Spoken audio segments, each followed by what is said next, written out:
Okay, I want to thank all of you for your patience. Yes, I am finally back from my trip from Florida. I've actually been back for about a week. The problem was my voice was pretty much gone for about a week since I came back. I don't know if it was like that kind of sickness you have when you come back from a vacation where you've been on a plane, or if it's the fact that I rode Velocicoaster a million times and was screaming my head off the whole time. Point is, I finally feel recovered enough to start making videos, and I've got a lot to make videos on. So we're going to start with Black Widow. Let's get into this.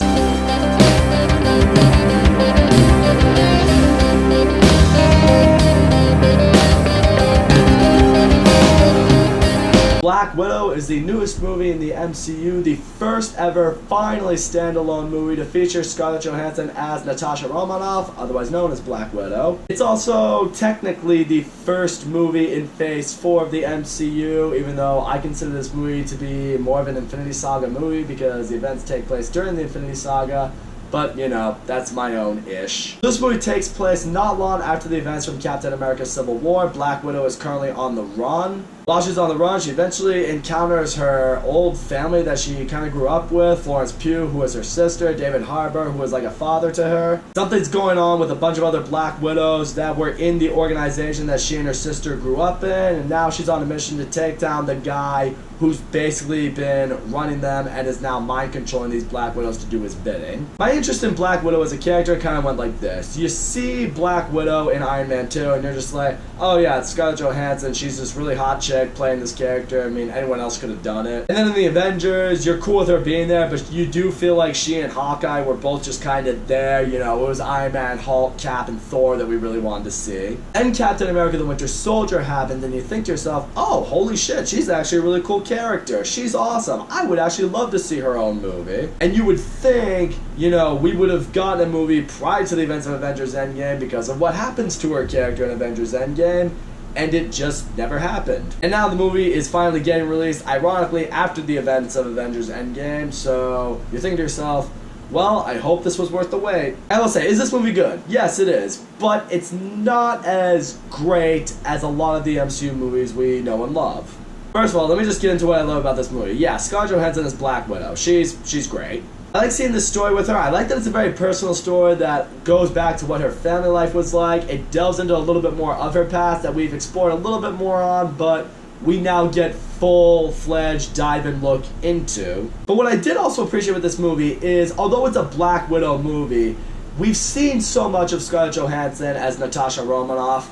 I did like that they did at times make her take a little bit of a step back to introduce us to these other characters. Florence Pugh as her sister Belova, she is awesome. She is hilarious. She delivers a lot of great one-liners. I really like the chemistry she has with Scarlett Johansson. And you can tell the movie is clearly setting it up for her to be the new Black Widow in the future of the MCU, which is probably going to happen, which I would be totally on board with. I'm a huge fan of Florence Pugh, and I did love the character that she played. I think she could add a lot to the MCU if they keep her around. She's snarky, she's badass, she has a little bit of a cocky side to her. She kind of reminded me, in some ways, she reminded me a little bit of a female Tony Stark. You know, she's a shit talker, she's funny, she's not, you know, she's not the genius that Tony Stark is, but personality-wise, she reminded me a lot like that. Also, David Harbour as the Red Guardian, also a great addition in this movie. I like seeing him kind of be a dad to, you know, Black Widow and her sister, you know, trying to keep them under control, trying to win their trust back, because they're not exactly cool with them because of what he kind of set them up for when they were kids. He kind of reminds me of the dad of this dysfunctional family who's just barely able to keep everything together by either bringing up some kind of fond memory or something that, you know, just hits with the kids. There's one scene or one moment where Florence Pugh is upset and he goes in to talk to her and, you know, he starts singing this song with her that she really loves, and it kind of brings her out of her funk a little bit. It felt like a nice little father-daughter moment. It's like, alright, he's not perfect, but he does know how to be a dad to these girls at the end of the day. I would have liked to have seen a little bit more of his backstory as the Red Guardian, though, just seeing him as this Russian super soldier, like the Russian Captain America, if you will. I would have liked to have seen a little bit more of his backstory in that side. We hear about it, but I'd like to see it at the same time. I gotta also say this, as far as action in this movie feels a little bit, well, how do I say this? withdrawn than other MCU movies do. Actually, it's just kind of underwhelming. I mean, there's not a whole lot of action in this movie. This movie it's definitely a character piece, not just for Black Widow, but for her family. Which is fine. I mean, I'm all for Black Widow getting more of a character-centric movie. I'm also all for, you know, the idea that they want the family to get a little bit more screen time because some of them, or at least in the case of Florence Pugh, they're going to get more screen time in later movies, so you want to establish them as characters. But, you know, in a Marvel movie, you do need to have some really good action. This movie, I'm not going to say the action wasn't good, but it's not completely standout like a lot of MCU movies are. If you look at most of the MCU movies we've gone, they all have a few iconic action scenes, or at least one in every movie that you stand back, you're just like, that action scene was fucking awesome. This one didn't really have that. Didn't have an action scene that was like really thrilling or really exciting for me. It was good when it happened, but it's the kind I look at, I'm just like, there should have been a little bit more to it. And also, yeah, the villain aspect in this movie, it's not great. Taskmaster literally does nothing in this movie. I mean, you see the trailer, you're thinking, oh, Taskmaster is going to be such a great villain. Because of what we're led to believe that Taskmaster can do. He studies other, you know, superheroes, develops their, not really abilities, but their fighting styles, or some of their abilities at least. I thought it was going to be a really good, mysterious villain. I thought we'd have maybe kind of like a Winter Soldier vibe to him, and you don't really see much of him in this movie. Technically, they take the character of Taskmaster and do something with that character that I know is not familiar to the comics. I'm not going to say they Iron Man 3 Mandarin him or anything like that, but I don't know. We'll see how some people feel about it. But the character Dreykov, who's supposed to be like the villain of this movie, you don't really see much of him. I mean, you hear about what he's doing to the Black Widows and that organization and everything like that, but he doesn't really get a whole lot of screen time until the final third of the movie, and even at that point, they don't really do a whole lot with his character to get him to really stand out. He has this little one-on-one time with, you know, Natasha Romanoff, and they talk, but that's really all he does. Also, the big question we gotta ask ourselves is, did this movie come out really late? Yeah, it absolutely did. This should have came out well before Avengers Endgame did.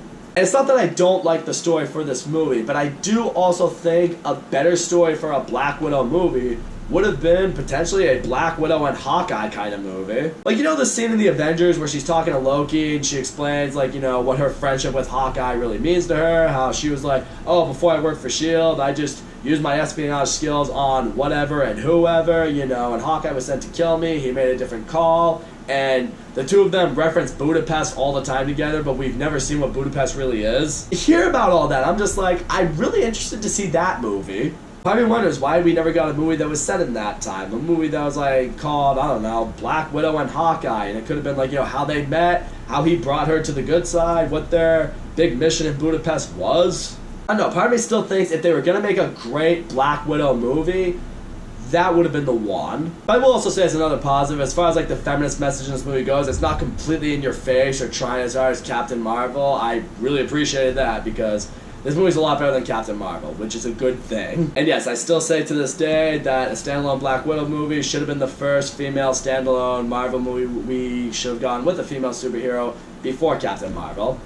Just would have made sense, but this is what we got. So all in all, Black Widow, it's a good, enjoyable, fun movie that does feel like it will feel more necessary as we go later on in the MCU with any characters introduced here that are going to be brought in then. Scarlett Johansson, as always, is great as Black Widow. I know this is the last time we will probably see her as Black Widow, so, you know, it's good to see she was back. Florence Pugh was fucking awesome in this movie. David Harbour was fucking awesome in this movie. I would really love to see both of them more. My guess is we're only going to see Florence Pugh, but who knows. I definitely appreciated this very personal story with Black Widow, seeing her with her family, seeing kind of more of where she came from on a personal note with her. It has a good family message. The movie has fine action, but not the most memorable action. The movie suffers from the typical forgettable villain in the MCU. The movie definitely, you know, it has a decent story, but I still think a different kind of story would have been great for a standalone Black Widow movie. In the end, we finally have a Black Widow movie that is decent, but at the same time, you can't help but think to yourself, if they took it to a different level and used a different story with different characters, maybe, just maybe, we could have had a better Black Widow movie. I guess that's the biggest bummer. This movie was good, but I do believe it had the potential to be great.